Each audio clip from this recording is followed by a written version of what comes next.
오늘 우리에게 주신 하나님 말씀 계속해서 여호수아 5장을 우리 한번 같이 보시도록 하겠습니다. 10절에서 오늘은 15절 말씀까지입니다. 여호수아서 5장 10절에서 15절 말씀까지를 우리 다 한번 함께 합독하시도록 하시겠습니다.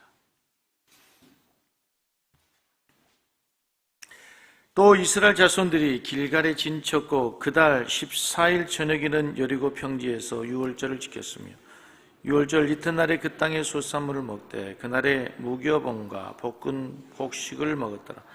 또 그 땅의 소산물을 먹은 다음 날 만나가 그쳤으니 이스라엘 사람들이 다시는 만나를 얻지 못하여 그 해에 가나안 땅의 소출을 먹었더라.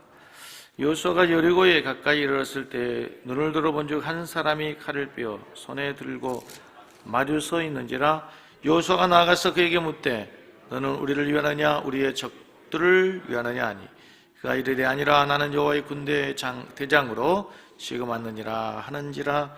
여호수아가 얼굴을 땅에 대고 엎드려 절하고 그에게 이르되 내 주여 종에게 무슨 말씀을 하려 하시나이까.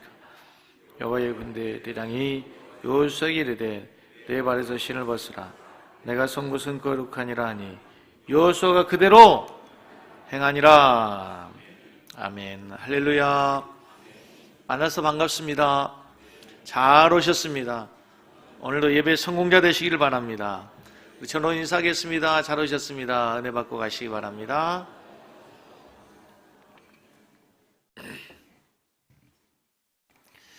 늘 말씀드리면 오늘도 여러분들에게 하나님의 주시는 메시지, 여러분에게 주시는 레마, 여러분이 주시는 말씀이 들려지기를 주의 이름으로 축복합니다.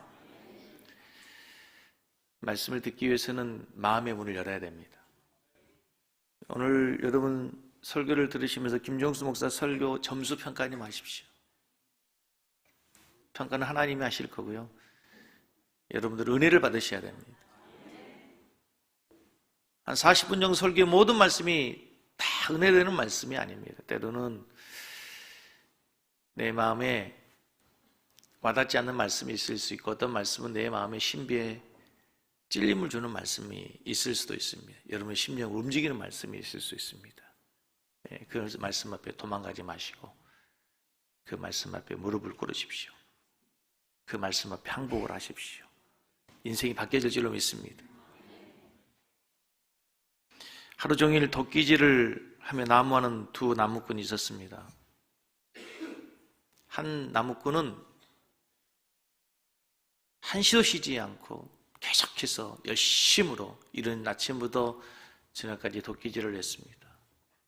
반면 다른 한 친구는 도끼질을 하다가 쉬고 도끼질을 하다가 쉬고 쉬엄쉬엄 도끼질을 했습니다.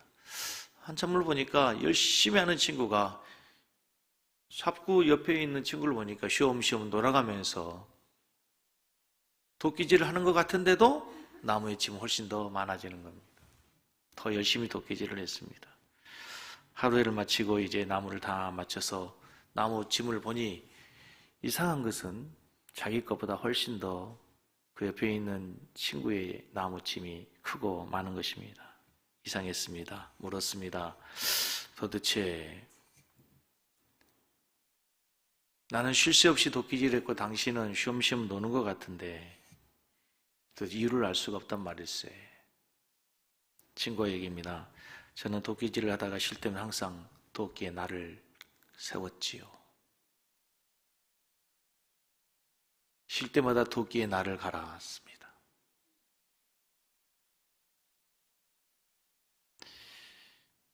우리 인생을 사는 데 있어서 여러분 열심히 하루 종일 아침부터 저녁 시간까지 열심히 도끼질만 한다고 되는 것은 아닙니다. 중요한 것은 도끼에 날을 세우는 것이 훨씬 빠릅니다. 쉬어가는 것 같은데 쉼을 갖고 도끼에 날을 세우면 훨씬 더 진도도 빠르고 훨씬 더 다른 사람보다도 앞서갈 수 있는 지혜가 생길 수가 있습니다. 여러분 우리가 열심히 사는 것보다 중요한 것은 지혜롭게 사는 겁니다. 열심히 사는 것보다 중요한 것은 내 힘이 아닌 또 다른 새로운 능력을 덧입어 살아가는 것입니다. 앞만 보고 달리는 것이 능사가 아니라는 것입니다. 주위를 살피면서 달리다 보면 생각하지 못한 좋은 길, 아름다운 방법이 보일 수도 있습니다. 그래서 우리의 인생은, 우리의 신앙은 마치 성가대의 쉼표와 같습니다. 아무리 노래를 잘하는 성악가라도 가수라도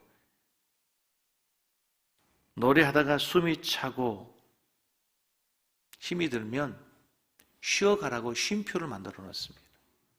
그 쉼표를 무시하고 노래하는 가수, 성악가는 절대로 좋은 성악가가 될 수 없습니다. 절대 좋은 노래, 사람을 감동시키는 노래를 할 수가 없다는 것입니다. 쉬어가야 합니다. 그 쉼표를 만들어 놓은 이유가 있습니다. 음악가들의 쉼표를 만드는 이유는 여기서 쉬어야 좋은 노래가 되고 여기서 쉬어야 좋은 성악가가 될 수 있기 때문인 것입니다. 그렇습니다. 여러분, 우리가 노래하다가 숨이 차고 힘이 들면 쉬어가듯이 우리 인생도 쉬어가야 할 때 쉬어가야 됩니다. 충전할 때 충전해야 된다는 것입니다. 문제는 우리의 삶에서 지치고 힘들 때 여러분은 무엇으로 쉼을 얻습니까? 여러분의 에너지가 필요할 때 여러분은 무엇으로 에너지를 충전하십니까? 바카스? 무엇으로 충전하십니까? 우리의 영혼이 공고할 때 우리가 쉬어야 될 것, 충전해야 될 것은 하나님의 품입니다. 우리 세상에 그 누구보다 따뜻하게 안아주시는 아버지의 품이 올 때 참됨 쉼과 평안과 안식이 있습니다. 오늘 우리가 예배하는 동안에 주님의 안식을 누리길 원합니다. 오늘도 예배할 때, 말씀을 들을 때 여러분의 쉼과 영혼의 충전이 있는 시간이 되기를 원합니다. 그런 의미에서 우리 교회 예배가 여러분의 영혼에 쉼을 드리는 예배 되기를 원합니다. 여러분의 셀 모임에 하나님께서 여러분의 영혼에게 새로운 힘과 능력을 던집혀 주시는 은혜가 있기를 원합니다. 특별히 오늘 예배가 여러분들에게, 지쳐있는 영혼들에게, 삶의 용기를 잃어버린 여러분에게 용기를 주고 소망을 주는 예배가 되기를 원합니다. 쉼을 얻고 힘을 얻고 우리의 삶의 용기를 얻기 위해서 중요한 것은 무엇보다도 예수님을 만나야 됩니다. 우리의 믿음의 선진들이 그랬던 것처럼 그 옛날 우리의 신앙의 여정 속에서 어떤 때 우리가 주님을 만나서 그것을 경험했지 않습니까? 자, 오늘 본문은 이스라엘 백성들이 요단강을 숨가쁘게 건넜습니다. 그리고 이제 정말 중요한 전투, 여리고성을 전투를 승리해야만 가나안 땅을 향해서 전진해 갈 수 있습니다. 모든 이스라엘 백성들이 긴장 가운데 있는 거죠. 근데 하나님께서 오늘 세 가지 명령을 내리십니다. 지난주에 살폈던 할례를 받으라 그랬습니다. 아니, 할례를 받으라니요. 지금 60만 대군이 적군이 눈앞에 있는데 무장을 풀고 할례를 받으라고 하는 것은 도저히 있을 수 없는, 따를 수 없는 명령이었습니다. 그럼에도 그 할례를 통해서 하나님께서 애굽의 수치를 벗어버려라. 너희들이 그동안 가지고 있는 노예 근성, 그거 버려야 된다. 진짜 핫비르, 강을 건너온 하나님의 백성다운 사람으로 변화되어야 된다. 그 할례를 통해서 아브라함과 맺었던 그 언약의 관계를 회복해서 이제 너와 내가, 너희 백성과 내가 언약의 관계인 것을 다시 회복해 나는 너희 하나님이 되고 너희 나의 뭐가 되라? 백성들이 되어야 된다라고 하는 의식으로 할례를 행하였습니다. 오늘 두 번째 명령을 내립니다. 유월절을 지키라. 5장 10절에서 11절 말씀 보십시다. 이스라엘 자손들이 길갈에 진 쳤고 그달 14일 저녁에는 여리고 평지에서 뭘 지켰어요? 유월절을 지켰고 유월절 이튿날에 그 땅 소산을 먹되 그날에 무교분과 볶은 곡식을 먹었더니 뭘 지키라고요? 유월절을 지킵니다. 교회 처음 나온 성도가 6월절 하니까 6월달에 무슨 행사가 있나 보다 해서 6월절 했다는 거죠. 그러나 6월절 이스라엘 백성들을 애굽에서 해방시킨 해방을 기념하는 축제의 날입니다. 마치 우리나라에 있어서 8.15 광복절과 같은 날인 것이죠. 출애굽 사건 이후에 하나님께서 모세에게 수차례에 걸쳐서 율법을 통해서 시간이 있을 때마다 철저하게 강조하신 것이 있습니다. 너희들 1년에 한 번 반드시 가나안 땅에 들어가든 뭘 지켜라? 유월절을 지켜라. 유월절을 지켜야 된다.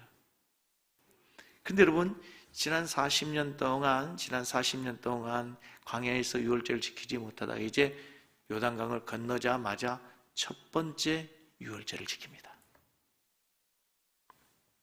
성경을 자세히 보면 우리가 정말 그냥 우연이 아니고요, 철저한 하나님의 계획과 하나님의 간섭하심이 있어 이스라엘 백성들을 한 걸음 한 걸음 시마다 때마다 절묘한 타이밍에 이스라엘 백성들을 인도해 가고 있다는 사실을 발견하게 됩니다. 다시 말해 우연은 없다는 것입니다. 한번 따라서 하겠습니다. 우리 인생에 우연은 없습니다. 당연한 것 없습니다. 다 하나님의 은혜고 섭리라는 것.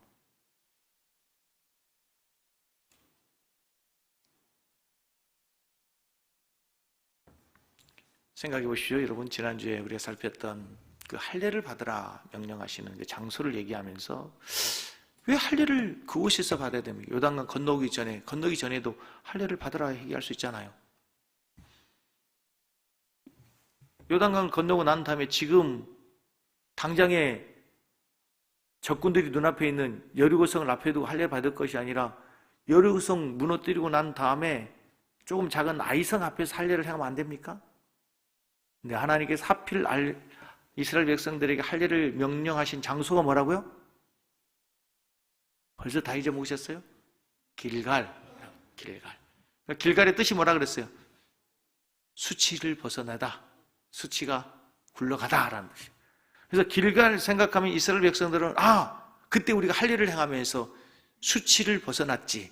애굽의 그 종살했던 수치, 노예의 근성을 버려야 된다고 했던 것을 인식시키기 위해서 길갈에서 할례를 행하게 하신 거예요. 그런데 오늘 또 놀라운 사실은요, 이들이 할례를 행했어요. 그러고 나서 그들이 회복해서 이제 전쟁을 할 수 있는 건강을 회복하고 보니까 그날이 무슨 날이에요? 유월절을 지키는 날이에요. 근데 유월절을 아무나 지키는 거 아니잖아요. 우리나라 설날은 몇 월 며칠이죠? 1월 1일. 추석은 어디더라? 8월 15일. 그런 것처럼 이스라엘 백성들에게서 유월절은 1월 14일이에요. 니산월 14일. 우연일까요? 할례를 마치고 그들이 건강을 회복하기 위해서 전쟁을 향해 가려고 보니까 그날이 마침 유월절을 지켜라고 명령하신 니산월 1월 14일이란 말입니다. 하필 가장 치열하고 가장 무서운 적군이 있는 여리고 전쟁을 앞둔 시점에서 왜 하나님께서 유월절을 지키라고 하냔 말입니다. 우연일까요?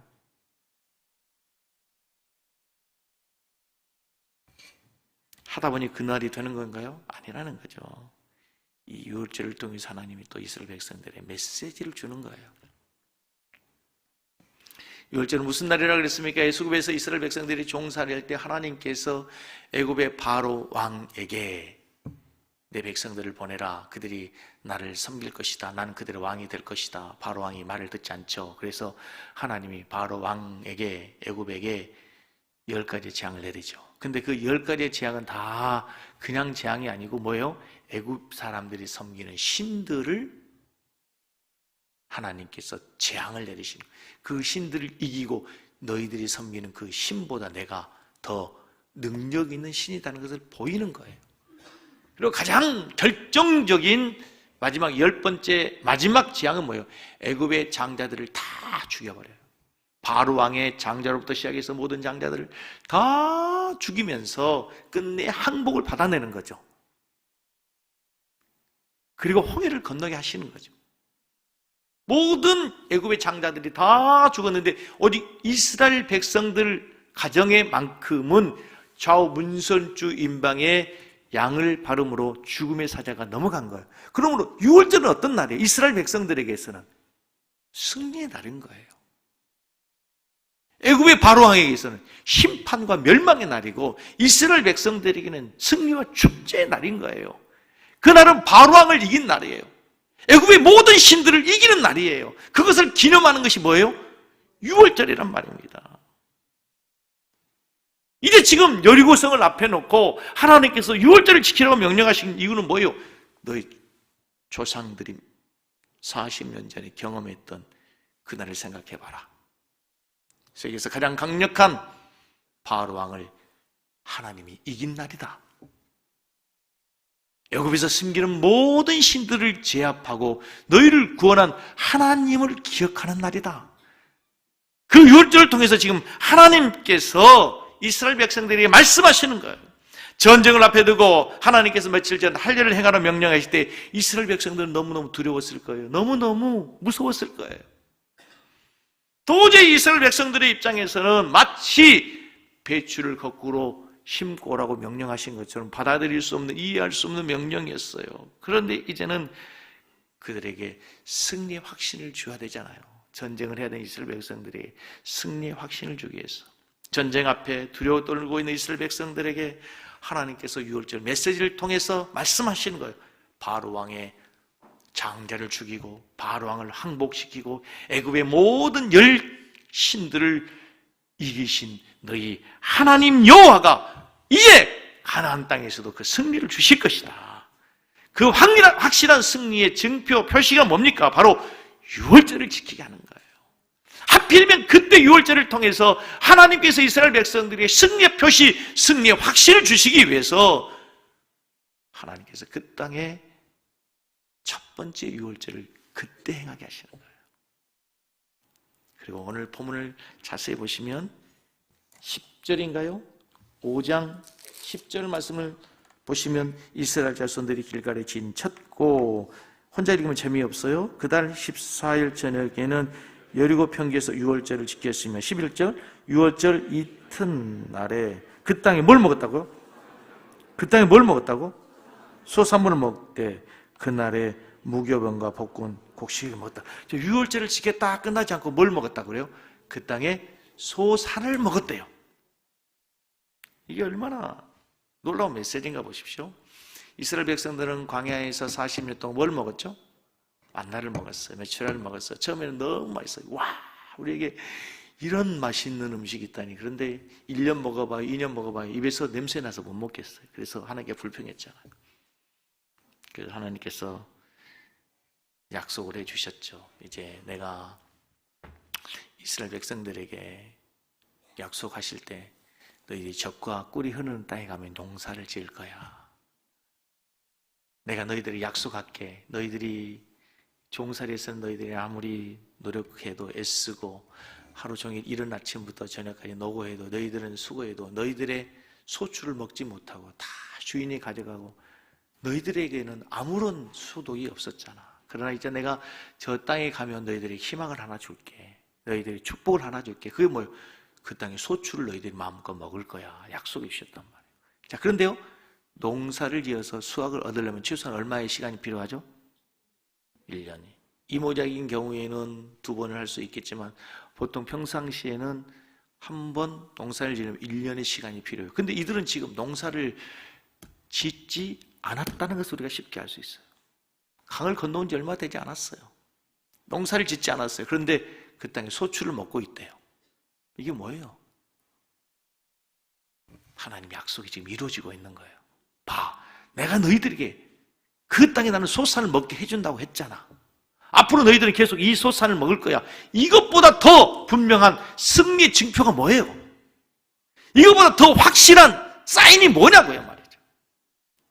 하나님께서 성경에 보면 이런 말씀이 있어요. 하나님, 지금 전쟁에서 이 전쟁을 우리 이길 수 있을까요? 그런데 하나님께서 모세에게 이렇게 얘기해요. 야, 내가 너를 보낸 증표가 있다.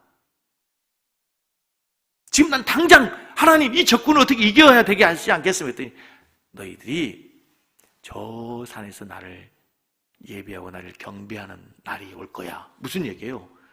이거 전쟁 문제가 아니야 지금. 전쟁 이후에 저 땅에서 나를 섬기는 날이 올 거야. 나를 섬기게 될 거야. 내가 너희 하나님이 되고 너희 나의 백성이 될 거야. 무슨 얘기예요? 이 전쟁은 문제가 아니라는 거예요. 두려움에 떨고 있는 이스라엘 백성들이 땅에 소출을 먹게 해요. 너희 농사 짓지 않았지? 씨 뿌리지 않았잖아?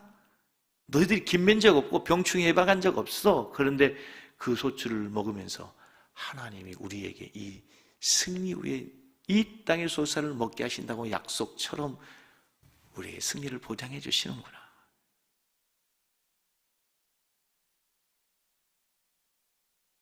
너희들이 가나안 땅에서 정착해 하나님께서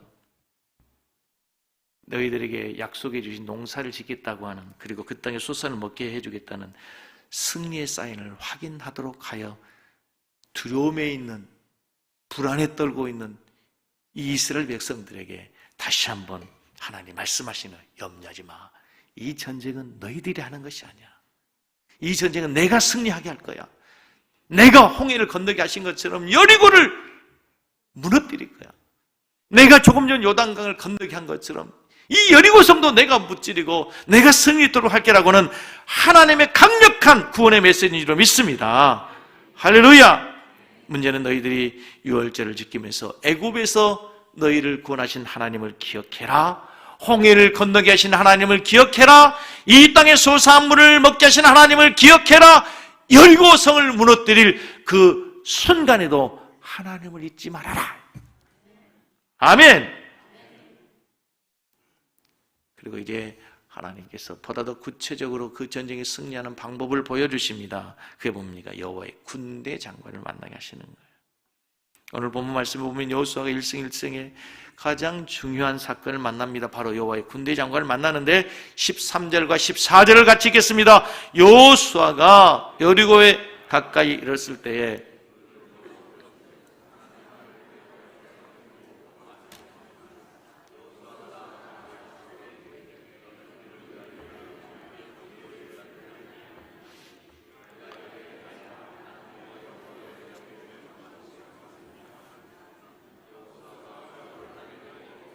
절하고 그에게 이르되 내 주여 종에게 무슨 말씀을 하려 하시나이까. 우리가 성경을 읽을 때요, 때로는 이게 상상을 하면서 읽을 필요가 있죠. 그리고 그 현장에 들어가서 우리들이 지금 그 주인공의 마음이 되어서 성경을 읽는 것이 필요하죠. 우리가 소설을 읽을 때 재밌는 게 뭡니까? 그 소설의 주인공, 우리가 드라마를 보면서 어떤 사람 막 울고 있죠.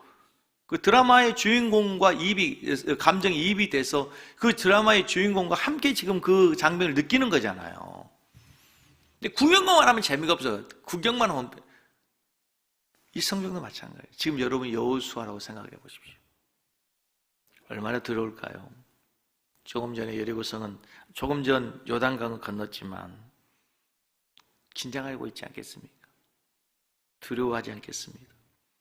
전쟁이라는 것이 승리할 수도 있지만 실패할 수도 있고, 실패하면 다 죽는 건데 지금 이 수백만의 백성들을 이끌고 가는 여호수아 입장에서는 반드시 승리해야만 했어요.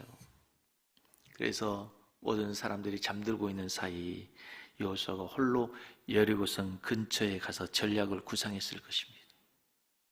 지도자란 이런 거예요. 지도자의 책임이란 이런 것입니다. 아무도 알아주지 않는, 아무도 생각해 주지 않는 그 시간에 고민하고 생각하고 전략을 구상하고 책임감을 갖고 있는 거죠. 이스라엘을 이끌어낸 여호수아가 홀로 여리고성에 주위로 가서 정찰하는 모습에서 우리는 지도자의 고독, 리더의 고독을 우리는 볼 수가 있습니다. 하나님이 함께하고 계심을 믿고 있지만, 하나님이 승리해 주실 것을 믿고 있지만, 그럼에도 지도자이기에 더 많은 책임감을 갖고 있는 거죠. 그런데 홀로 정찰하던 여호수아는 갑자기 자기 앞을 가로막는 한 사람과 맞닥뜨립니다. 그 사람이 칼을 뽑고 서 있습니다. 얼마나 놀랐겠습니까? 사실 이스라엘 백성들 가운데 여호수아 앞에 칼을 들고 설 수 있는 사람이 있습니까? 없습니까? 없습니다. 감히 누가 여호수아 앞에 칼을 들 수 있겠습니까? 이스라엘의 총사령관인 여호수아 앞에 감히 누구도 눈을 부릅뜨릴 수 없을 터인데 칼을 들고 서 있다니.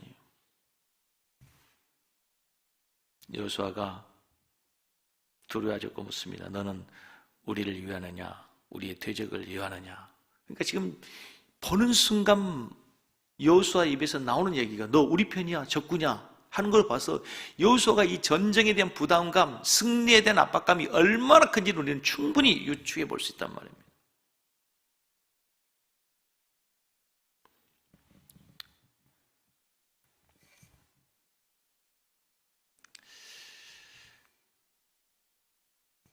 지금 전쟁을 위해서 도움을 주시는 여호와의 군대 장관이 왔습니다.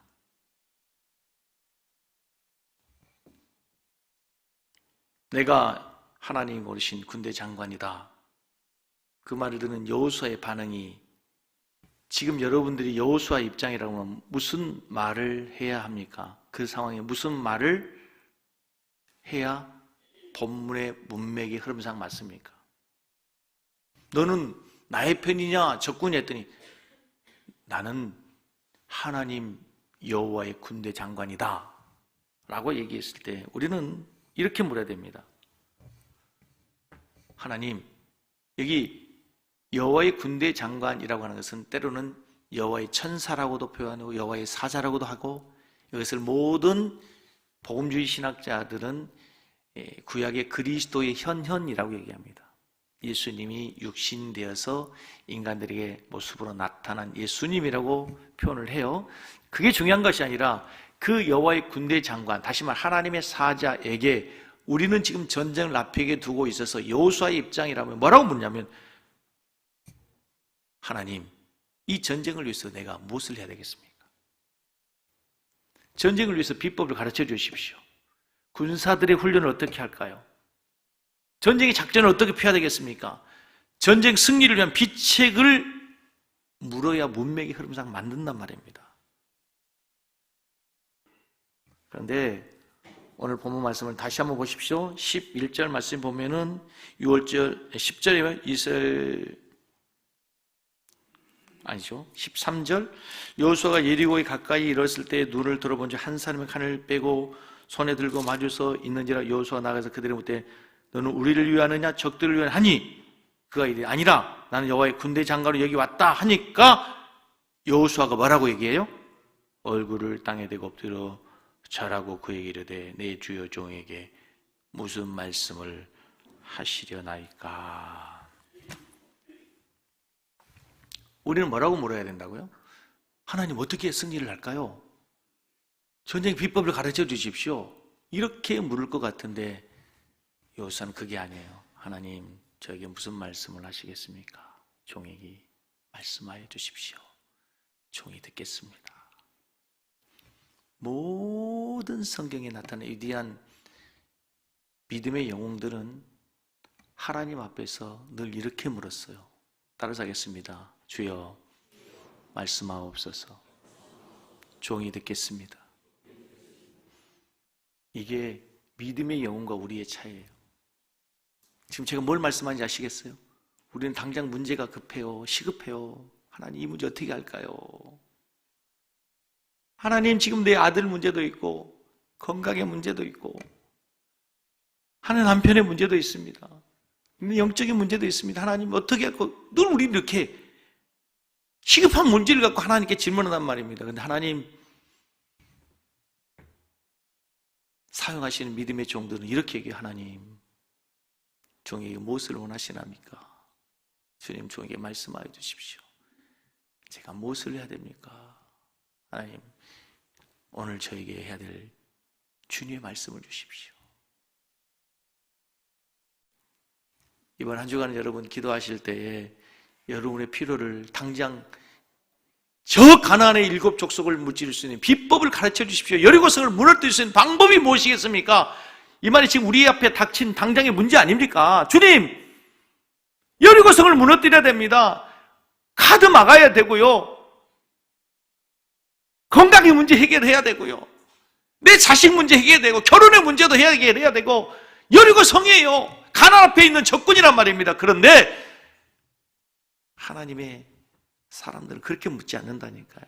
다시 따라하겠습니다. 주여, 말씀하옵소서. 종이 듣겠습니다.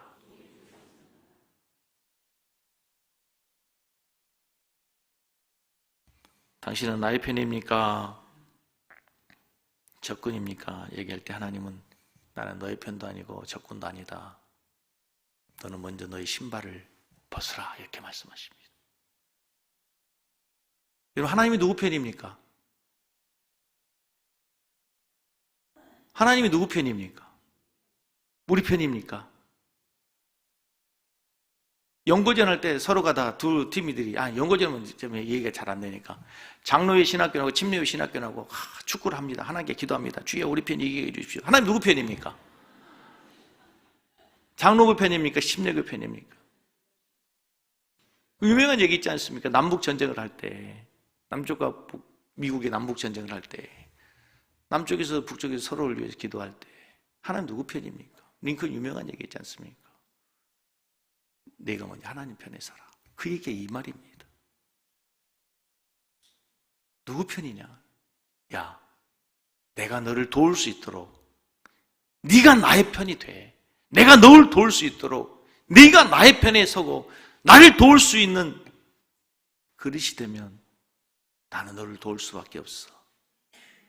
그것이 뭐예요? 신발을 벗어. 신발을 벗으라는 말의 의미가 우리 문화에서는 잘 이해되잖아요. 우리가 무슨 얘기할 때 신발을 벗어 할 때 언제 신발을 벗으라고 얘기하죠? 우리는 그 말을 잘 쓰지 않습니다. 옛날에 고무신 갖고 물고기 잡을 때나 신발을 벗지 신발 벗을 일이 뭐가 있습니까? 우리 문화에서는 신발을 벗지 않아요. 이스라엘 백성들에게서 성경에서 신발을 언제 벗는지 보시면 알 거 아닙니까? 성경에 보시면 성경에서 신발을 벗는다는 얘기는 노예입니다. 내 권리를 포기합니다. 내 모든 권리를 박탈합니다. 라고 할 때 신발을 벗는 거예요. 자, 신명기 25장 9절을 보십시다. 신명기 25장 9절 시작. 그 형제의 아내가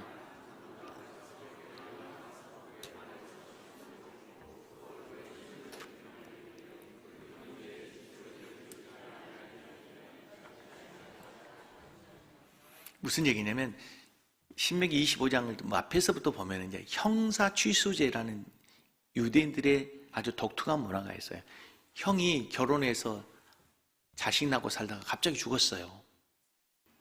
그러면 남겨진 형수, 아내와 자녀들을 누가 돌봐야 될 거 아닙니까? 그게 농경사회니까. 그래서 동생 아우가 형수를 책임지고 자녀들을, 가족을 책임을 져야 돼요. 근데 이 동생이 여러 가지 이유가 있었어요. 형수가 너무 안 예뻐. 안 예뻐. 마음에 안 들어. 아니면 옛날에 무슨 사건이 있었어요. 싸우다든지 다투었든지 감정이 아직 풀리지 않았어. 싫어. 권리를 포기하겠다는, 그거 하지 않겠다는. 그때의 그 형제 아내가 그예요. 그 형제 아내가 장로들 앞에서 그에게 나아가서 그의 발에서 뭘 벗기고? 신을 벗기고 얼굴에 침을 뱉으며 이러며 그 형제 집 세우기를 즐겨 아니하는 자에게 이같이 할 것이다. 이 말은 무슨 말이냐면 신발을 벗긴다는 얘기는 그 가족으로서의 권리를 박탈한다는, 권리를 박탈해버리겠다는. 자, 한 가지만 얘기하면 잘 이해가 안 되니까 룻기 4장 7절과 8절에 똑같은 얘기가 나와요. 옛적 이스라엘 중에 모든 것을 모르거나 교환한 일을 확정하기 위하여 사람이 그 신을 벗어 그 이웃에게 주더니 그것이 이스라엘에 증명하는 전례가 된지라. 이에 그 기업 물을 자가 보아스에게 이르되 내가 너를 위하여 살아하고 그 신을 벗는지라. 룻기서 알잖아요. 룻기서. 룻이 이방 여인으로 이스라엘 땅에 왔습니다. 과부가 됐잖아요. 이 여인을 누가 돌봐야 될 거 아닙니까? 그 형제들은 다 죽었고 그 집안에서 그 형제들 죽었어요. 가문에서 누군가 그 여인을 돌봐야 되는데 앞에 있는 모든 사람들이 다 권리를 포기하고 누구에게 그 여인을 차지하라고? 보아스에게. 보아스가 그 룻을 데리고 살아라 라고 얘기할 때 보아스에게 이르되 내가 너를 위하여 살아하고 그 신을 뭐 했다고요? 벗었다잖아, 신을. 지금 우리가 이제 신발 벗는다는 얘기 하잖아요, 지금. 그렇게 눈치가 없어요, 지금. 보아스에게 내 권리를 포기할게. 내가 룻을 차지해. 내 권리를 박탈해. 라고 하는 의미로 자기 신발을 벗었다는 얘기예요. 하나님께서 지금 여호수아 군대 장관에게, 이스라엘의 군대 장관 여호수아에게 너의 신발을 벗으라는 얘기는 여러 가지 의미가 있지만 지금 이스라엘 전통 문화에서 뭐라는 거예요? 너의 권리 포기해. 너의 권리를 내려놔라는 거죠. 무슨 얘기예요? 이스라엘의 군대 장관이 너희가 아니야. 너의 신발을 벗으라. 이스라엘의 군대 장관의 권리를 포기해라. 박탈해라. 너는 더 이상 이스라엘의 군대 장관이 아니야. 칼을 들었다는 게 지금 이해가 안 되죠. 총 들고 있는 그 군대 장관이 이제 이스라엘의 군대 장관이 되시겠다는 거예요. 내가 너희의 군대 장관이 되어주마. 너는 맨발로 순종하고 헌신하고 나를 따르라. 여호수아가 여호와의 군대 장관을 만나자마자 그래서 무릎을 꿇고 경배를 하는 거예요. 존경 황복이죠. 이제부터 나는 당신을 사령관으로 모십니다. 나의 권리를 박탈하고 당신이 나의 대장입니다. 나는 당신의 노예입니다. 라고 하는 의미라는 것입니다. 다시 말씀드리지만 여호수아가 이 군대 장관을 만나자마자 하는 얘기는 뭐였다고요? 너 누구 편이야? 우리 편이야? 상대편이야? 우리 편이야? 적군이야? 아군이야? 적군이야? 라고 묻는다는 거죠. 그때 하나님은 누구 편도 아니에요. 중요한 것은 하나님 우리 편이 될 수 있도록 내가 내 신발을 벗는 거예요. 여러분들에게 하시는 말씀이에요. 지금 여러분들이 기도하고 있잖아요. 하나님 내 편 내주세요라고 하잖아. 지금 내 문제 해결해 주세요라고 기도하고 있잖아요. 그때 하나님 말씀하신다. 뭐라고? 신발 벗으란다니까 자꾸 지금 모르시네. 신발 벗으라, 신발을 벗으라. 권리를 포기해라. 내 자신을 내려놓으라. 목회를 통해서 한 가지 내린 결론, 주님이 하셔야 되는 줄로 믿습니다. 열심히 하는 것 좋지만 열심히 하는 대로 되는 거 아니더라고요. 성경에서는 절대로 게으르게 살아라 말씀하지 않습니다. 그러나 성경에서는 절대로 너희 힘으로 살아라 말씀도 하지 않습니다. 주님을 의지하고 살아라. 이게 아멘이에요, 여러분. 하나님이 토기장이시고 그분의 뜻대로, 그분의 마음대로, 그분이 우리 인생을 비적하시는 거예요. 하나님 없이 살아가려고 애쓰는 사람이 있어요. 내 힘으로 사는 사람이 있습니다. 아닙니다. 이 사람은 누가 봐도 여호수아가 군대 장관이요, 이스라엘 총사령관이에요. 아니라는 거죠. 이제 우리의 인생에도 마찬가지예요. 우리 인생에도 내가 내 인생의 사령관인데 우리 인생에도 새로운 사령관이 오셨어요. 우리의 대장 되신 주님. 우리가 주님을 향해 뭐라고 불러? 주님이라고 부르잖아요. 주님이라고 부르잖아요. 군대 장관이 요구하는 게 있어요. 내 발에 신을 벗으라. 왜 신을 벗어요? 15절을 다시 보겠습니다. 여호와의 군대 장관 15절을 다시 보겠습니다. 여호와의 군대 장관이 여호수아에게 이르되 내 발에서 뭘 벗으라? 신을 벗으라. 내가 선 곳은 거룩한 것이니라. 여호수아 그대로 행하리라. 첫째는 나는 노예입니다. 또 하나는 하나님께서 친히 말씀하십니다. 내가 신발을 벗어야 되는 이유가 있어. 내가 선 곳은 무엇의 곳이다? 거룩한 곳이다. 이스라엘 백성들에게 있어서 거룩한 곳은 어디입니까? 성전입니다. 그렇죠? 이스라엘 백성들에게 있어서 거룩한 곳은 성전이에요. 그런데 지금 여호수아가 선 곳은 성전이 아닙니다. 전쟁터입니다. 적들이 언제 쳐들어올지 모르는 전쟁터. 근데 하나님께서 말씀하십니다. 너의 신발을 벗어. 그것이 거룩한 곳이야. 왜 그것이 거룩한 곳입니까, 여러분? 여러분, 이 하나님의 교회, 하나님 성전이 거룩한 곳입니까? 아멘이십니까? 아멘이세요? 근데요, 놀라지 마세요. 어제 여기서요, 춤추고 댄스하고 난리 났습니다. 세상의 사람들에게 이걸 어느 무용하고 있어요. 렌트해달라고 그랬어요. 그래서 제가 렌트를 해줬을까 안 해줬을까요? 얘기했잖아요. 어제 춤추고 난리 났다고.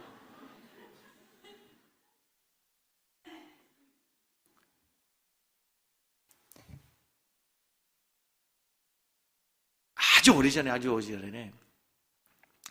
오래전에 예비군 훈련이 그 동에서 이게 동사무소 예비군 훈련들이 있었잖아요. 그때 대부분 예비군들이 어디에 모여 있어요? 체육관에 모이고 뭐 학교 운동장에 모이고 그랬잖아요. 근데 이제 교회가 크게 있는 곳에 어느 동에 동사무소가 교회 예비당을 빌려달라고 그랬어요. 당에 요청을 했습니다. 당회가 모였습니다. 장로님들이 난리가 났습니다. 아니, 하나님의 거룩한 성전에 총을 들고 온다고, 그것도 군복을 입고 군화를 신고 총을 들고 온다고요. 안 된다고. 여러분, 예비군 훈련장으로 이걸 빌려주면 됩니까? 안 됩니까? 안 됩니까? 이게 많이 빗나갔는데 중요한 건 그게 아니라 이 땅이 어디냐가 거룩한 곳이 아니에요. 모세의 성막이 거룩한 곳이 아닙니다. 솔로몬의 성전이 거룩한 곳이 아니에요. 그곳에 하나님이 떠나버리니까 하나님을 섬기는 예배 의식만 있지 진정한 예배가 없고 하나님 임재가 없으니까 바벨론 왕 느부갓네살이 와서 다 짓밟아버리고 성전의 기물들을 다 전리품으로 가져가 버리지 않습니까? 건물이 중요한 게 땅이 중요한 게 아니에요. 그곳에 누가 있어야 돼? 하나님이 계시는 곳이 거룩한 곳이 되는 거예요. 내가 지금 이곳에 너와 함께 할 거야. 거룩한 곳이야. 신발을 벗어라. 너의 죄를 버리고 너의 약한 습관을 버리고 지금까지 내가 살았던 삶의 거짓된 죄악된 삶의 모습을 버리고 내가 거룩한 자 되면 내가 너의 문제 가나안 땅과의 전쟁에서 승리해야 되는 승리의 전리품을 내가 너에게 줄 거야. 주님 오늘 우리에게 말씀하십니다. 먼저 너의 발에 신발을 벗으라. 거룩한 자가 되라. 그리하면 내가 너에게 은혜를 베풀게야. 자, 보십시오. 성경의 흐름을 지금 다시 보십시오. 지금 이스라엘 백성들은 조금 전에 할례를 행했습니다. 그 전에는 요단강을 건너면서 기념비를 세웠습니다. 하나님의 은혜를 기억하기 위해서 할례를 행했습니다. 애굽의 수치를 버렸습니다. 유월절을 지키면서 그들이 다시 하나님의 언약의 백성인 증표를 받았습니다. 그런데 또 하나님이 요구하신 게 뭐죠?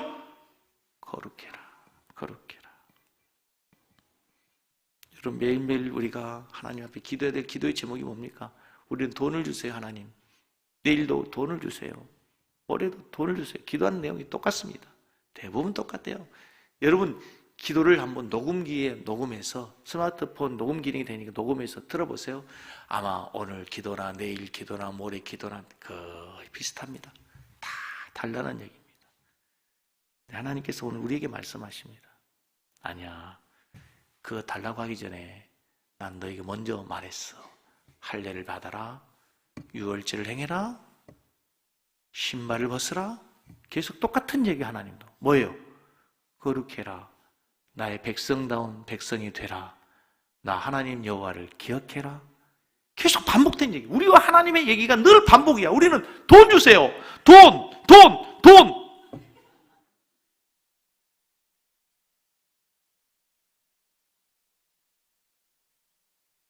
젊은이들은 돈, 여자, 그리고 결혼하게 해주세요. 그때 하나님 한 방 해결해 주셨다잖아. 돈, 여자와 결혼하게 했다잖아.